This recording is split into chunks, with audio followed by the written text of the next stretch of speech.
દાહોદમાં સાંસદની શાળામાં ઉઘાડી લૂંટના આક્ષેપ થઈ રહ્યા છે। સાંસદ જશવંતસિંહ ભાભોરની શાળામાં ઉઘાડી લૂંટ ચાલી રહી છે। એલસી કાઢી આપવા માટે 5000 રૂપિયા પડાવ્યા। કેજે ભાભોર સ્કૂલ ઓફ સાયન્સમાં પૈસા પડાવવાનો આક્ષેપ થઈ રહ્યો છે। એક જાગૃત વાલીએ વિડીયો ઉતારી વાયરલ કર્યો। ખાનગી શાળાની ઉઘાડી લૂંટ સામે આવી છે ને એમાં પણ આ સાંસદની શાળા છે। લીમખેડાની ખાનગી સ્કૂલે એલસી કઢાવવા વાલી પાસેથી 5000 રૂપિયા વસૂલ્યા। તેનો વિડીયો હાલમાં વાયરલ થઈ રહ્યો છે। એક જાગૃત વાલીએ આ વિડીયો ઉતારીને વાયરલ કર્યો છે। દાહોદના સાંસદ જશવંતસિંહ ભાભોરની આ સંસ્થા છે। અમે એક રૂપિયો વધારે નથી લીધો। જો એડમિશન ફી લેવાની નીકળે, સત્ર ફી લેવાની નીકળે, એક રૂપિયો વધારે નહીં લીધો। અમે તો છાતી ટોકીને ક્યાં ખોટું કર્યું જ નહીં હતું। અમે શું કામ ગભરાઈએ? આમાં મૂળ વસ્તુ શું થાય તમને કહું ના। આજે એણે એડમિશન લીધું। હવે એટલે તમે ચોથી જૂને આવ્યા કે પાંચમી જૂને આવ્યા, એક ડઝન મેટર એવું છે, બરાબર? સત્ર ફી અમે લીધી નથી, બીજી કોઈ ફી અમે ચાર્જ કરી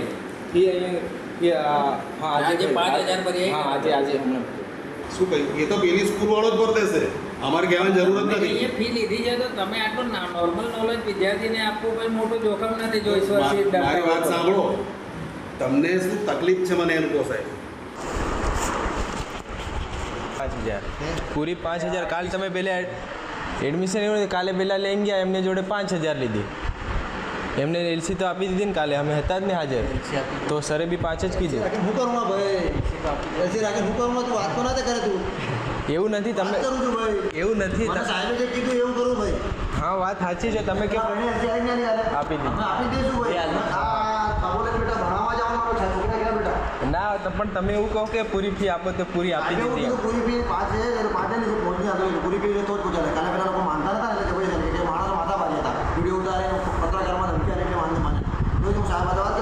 સાહેબ માને તો ઠીક, આજનું તમારું કામ આજે દિવસ લખો ખાવું પડે તમને કામ એ બંધ છે, બરાબર? સાહેબ સાથે વાત કરું છું, સાહેબ પહોંચ માંગે છે, હું કરવાનું તો તમે જાણો સાહેબ, બરાબર?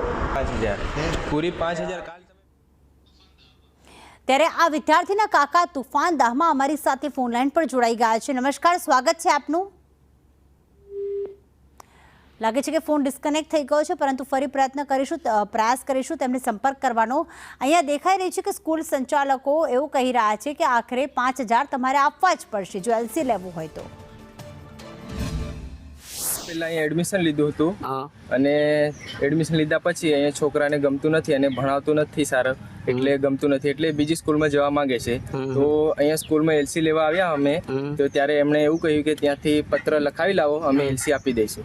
તો અમે બારિયા સ્વાગત હાઈસ્કૂલમાંથી પત્ર લાવ્યા અને પત્ર લાવ્યા ત્યારે એમને પરમ દિવસે મારા પપ્પા જોડે આવ્યા ત્યારે એમને 16000 રૂપિયાની માંગ કરી। 16000 રૂપિયા ભરો અને એલસી લઈ જાઓ। તો 16000 રૂપિયાની સગવડ નથી અમારા જોડે, અમે પાછા જતા રહ્યા। તો કાલે પાછા આવ્યા હતા તો ત્યારે એમને એવું કહ્યું કે સારું વાંધો નહીં, 5000 રૂપિયા ભરો અને એલસી લઈ જાઓ। તો કાલે પણ પૈસા નહોતા એટલે જતા રહેતા અને આજે ફરી અમે આવ્યા અને અમારા જોડેથી 5000 રૂપિયા એમણે લીધા અને અમને એલસી કાઢી આપી। પાવતી આપી? હા, પાવતી આપી। આ શામાં જમા કરાવશો એમ કીધું તમને? એ એમને અમારા ટ્રસ્ટમાં જમા કરાવીશું એવું કીધું।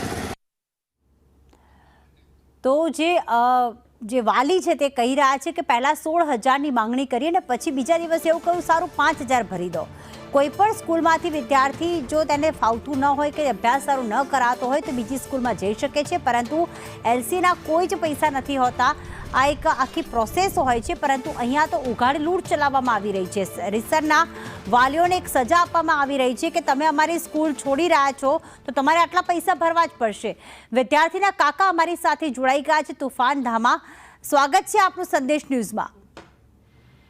મારો અવાજ આવી રહ્યો છે આપને? જી, જણાવશું કે જ્યારે તમારી પાસે 16000 માંગ્યા તો શું કહ્યું કે શેના ભરવા પડશે? એલસી માટે। એલસી માટે? પણ એલસી માટે થોડી ફીસ હોય, તો આપે સવાલ કર્યો હોય છે ને કે આ 16000 કે 5000 તમે માંગો છો એ અમારે કેમ આપવાના? એટલે એલસી તો તમે 16000 રૂપિયા આપો તો એલસી આપો, નકર તો નહીં આપો એવું કીધું। બિલકુલ। કોઈ ધાક ધમકી આપી હતી આપને? હા। શું કહ્યું હતું? તમે એલસી તમને નહીં મળે, તમે 16000 રૂપિયા ભરો તો પછી માન કરીને પછી 5000 રૂપિયા આપે તો આપી એલસી। બિલકુલ। અને પાવતી આપને આપી છે? હા, આપી હશે। સત્ર શરૂ થયું એ પહેલા જ આપે એલસી માંગ્યું હતું કે સ્કૂલ ચાલુ થઈ ગઈ હતી 2 મહિના ત્યાં અભ્યાસ કર્યો બાળકે પછી એલસી માંગ્યું? ના, બાળકને પૂછવું પડશે।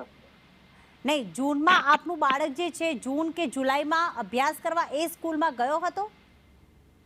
એટલે માહિતી નથી, એમને પૂછવું પડે બાળકને કઈ. ઠીક છે, આભાર સંદેશ ન્યૂઝ સાથે વાત કરવા બદલ. તો જે પ્રમાણે 16,000ની માંગ કરવામાં આવી અને જાણે એક કહેવાય ને કે બાર્ગેનિંગ ચાલતું હોય, એમને લાગ્યું કે આ 16,000માં કામ નહીં પૂરું થાય, ચલો બીજા દિવસે વાલી આવ્યા છે તો 5,000 તો ખિસ્સામાં જાય.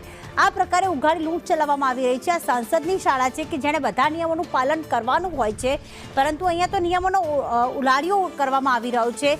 વાલીઓને રીતસરના લૂંટવામાં આવી રહ્યા છે, કારણ કે કોઈ પણ સ્કૂલ તમે છોડો છો તો એલસી તમને સામેથી આપવામાં આવે છે, ના કે તમારે માંગવા જવું પડે કે ના કોઈ પ્રકારના રૂપિયા ભરવા પડે. અહીંયા તો એવું કહેવામાં આવી રહ્યું છે કે 4 થી 5મી જૂને, જે આપણે વિડીયો જોયો વાયરલ થયેલો, 4 થી 5મી જૂને સત્ર શરૂ થઈ ગયું છે. હવે તમારે 16,000 ક્યારેક 5,000 આપવા જ પડશે. પાવતી તો આપવામાં આવી છે, પરંતુ શેના 5,000 લીધા છે એ કહ્યું નથી, કારણ કે સાંસદની શાળા છે, પોતાના જ કાયદા છે, કાયદો પર ત્યાં જ ભંગ થઈ રહ્યો છે, વાલીઓની ઉઘાડી લૂંટ ચાલી રહી છે.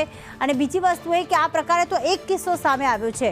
આ રીતે અંદર સાંસદની શાળામાં કેટલા કાયદાનું ભંગ થતું હોય તે કહી ન શકાય, કારણ કે આ પ્રકારે વાલીઓને લૂંટવામાં આવી રહ્યા છે.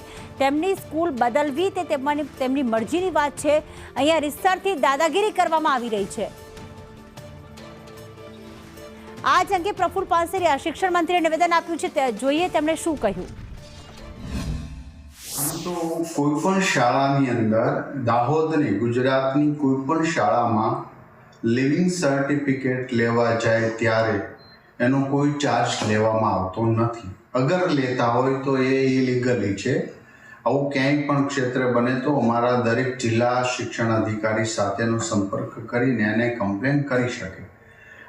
ઘણી શાળાઓની અંદર આવી કમ્પ્લેન આવી રહી છે ને આવે છે.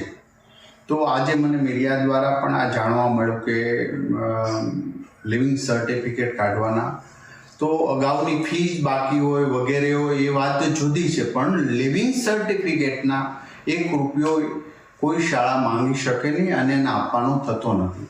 અગર કોઈ જિલ્લાની અંદર કે કોઈ પણ ગુજરાતના કોઈ શાળાની અંદર આવો બનાવ બને, આવી પૈસાની માંગણી કરે વાલીઓ પાસે, તો તુરંત જ તાલુકા લેવલે, જિલ્લા લેવલે અમારા શિક્ષણ વિભાગની અંદર તુરંત કમ્પ્લેન કરે, એનું સોલ્યુશન થશે અને 1 રૂપિયો આપવાનો થતો નથી.